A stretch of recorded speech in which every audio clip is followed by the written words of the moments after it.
Hi, hello there, I'm Cabbage. This is the makeup we're going to be caking on today. So, yeah, let's do this. The first product I'm going to be using is the Urban Decay Anti-Aging Primer.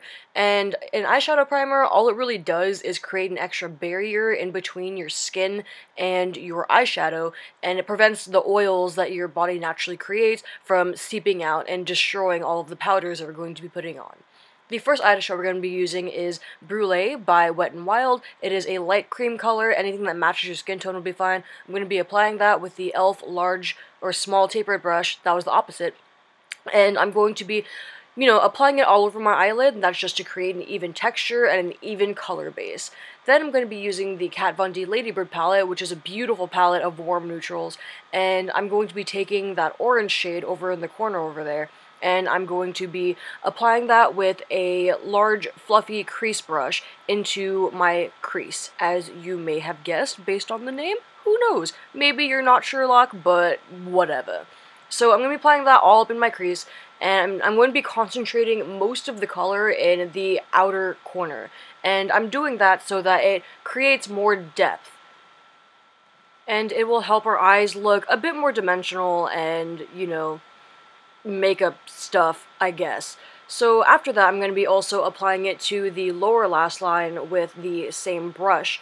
And I'm going to try and connect those, via outer eyeball part thing. I'm really good at this, as you can tell. And I'm going to try and keep close attention to retaining a rounded shape. Normally when I do my makeup, I keep a very winged out, pointy, spiky shaped thing.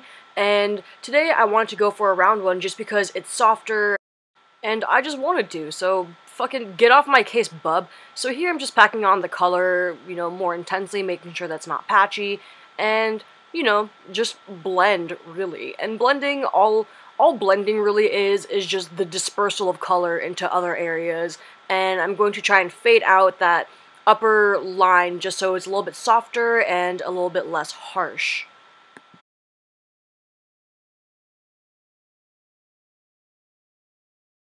Much like you can see Nyara.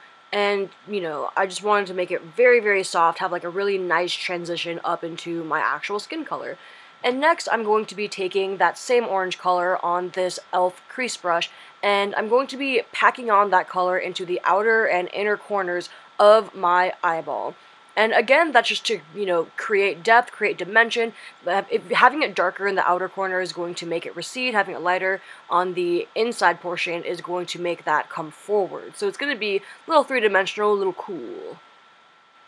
Next, I'm going to be taking this light tan color onto a pointed crease brush, which I completely forgot to show you, whoops. And I'm going to be placing that in the exact same place where we just packed on that orange color. And this brown is just going to help neutralize it, make it a little bit less colorful and bright, and also add more depth. And this look is entirely about layering and blending, so it's soft and it has nice transitions into other colors. And as you can see here, I'm just going to be taking that same brush with a little bit of product on it and, switch back and forth between both brushes and just disperse color. There's that brush that I didn't show earlier. Well, damn. On the brush this time, I'm going to be taking this deep, beautiful, warm brown color. I'm going to be putting that even tighter into that same area. And this time, I'm not going to be blending it out initially with this brush. I'm just going to be placing the color. Then I'm going to take that big fluffy blending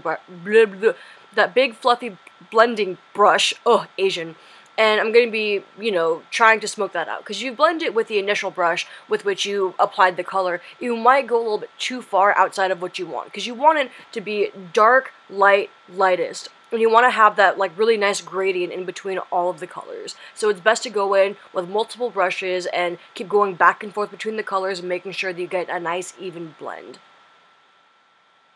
And then I'm also going to put that same color on the lower lash line, about halfway the same place where we placed the orange color. And again, that's just to make it more defined, make it look nicer, more cohesive, blah blah blah blah blah blah blah. And then this is about what I have going so far with the shit that we've caked on. Next, I'm going to be taking this eyeshadow quad from Maybelline called Chai Latte. I'm going to take this beautiful, like, light cream color on a flat shader brush, and I'm going to be packing that onto the center of the lid where we have not applied any eyeshadow yet.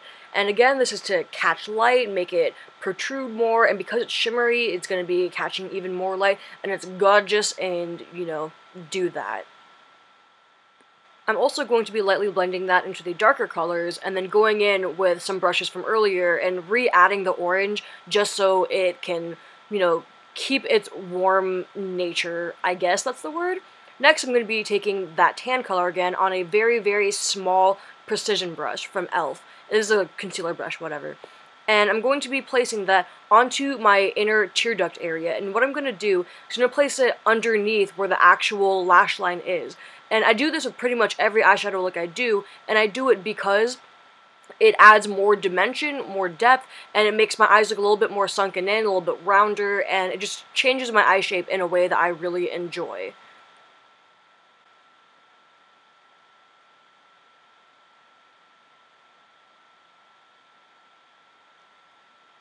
Okay, Christina, you can stop posing anytime now.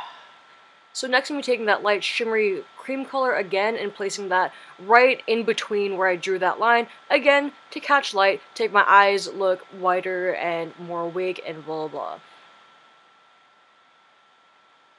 Next I'm going to be taking one of my favorite products. It's the Lorac 3D Liquid Luster. It is a liquid glitter. As you can see, the glitter is on the bottom, liquid's on top. You're going to have to shake it and do a whole bunch of mess because it separates, but, you know, it's not anything too big. So I suggest shaking it and then afterward pumping the very top one part so it like pushes out product or whatever. Taking that on a really cheap, gross, like fine craft store brush.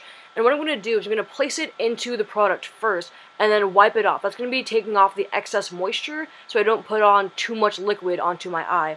Then I'm going to be taking that glitter and just applying it onto that center part where we have the lightest color and blend it out with my finger. And as you can see, it's a gorgeous color. It's like a really beautiful light coppery shade, and I just feel like it really complements this look and really makes it glamorous and cool and, you know, other nice adjectives.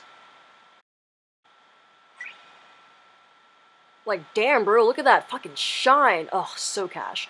And then I actually put it on the lower lash line, like underneath that same area, and I actually didn't end up liking this, so I just went over it with that same really dark, warm brown color, and I really liked the way that looked, because you still had the shimmer, but it was a lot more muted, so it looked like a regular, like, shine, so it kind of looked like you were tearing up and crying and being an emo kid like me or something. Next, I'm going to take a black eyeliner. This is Pure Amour by Kat Von D. I'm going to be applying that to my upper and lower waterline. This part sucks. I'm sorry. I probably shouldn't show this because it's disgusting, but I mean, I want you to endure the pain with me.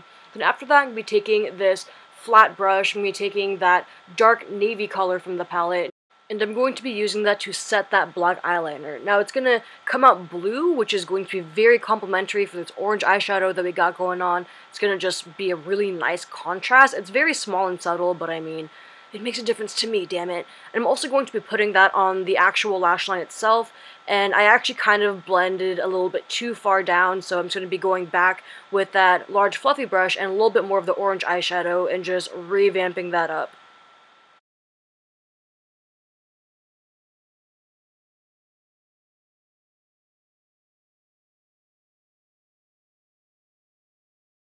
Now I'm going to be doing my mascara. I use Maybelline the Falsies mascara. This is my all-time favorite. It's the only one that I use. And I'm just going to be slopping that all over my face. And I actually got it onto my actual eyelid, as you can see here, but I didn't care enough to actually clean it up. And that's the finished eye look. So, you know, cool. This is actually like my everyday go-to eyeshadow, and normally I don't wear lip color with it. Today I decided to do it and also be attractive in the meantime. It was between like a poopy brown color and a deep-ish red color. I decided to go for the red one just because I feel like it would be a little more classic. This LA Splashes Malevolent liquid lipstick thing, just, you know, put that on there. Probably a bad decision because my lips are super dry and this is a matte, so, you know, there's my face. Just keep being attractive, Christina. Just, you know, come on, girl. And there are my eyes one last time. There's my mascara. Super cute. Then here are my really gross, disgusting, dry lips. And yeah, that's kind of my finished face. Oh wait, no, I have to pose for a couple extra seconds. Okay, yeah, bye.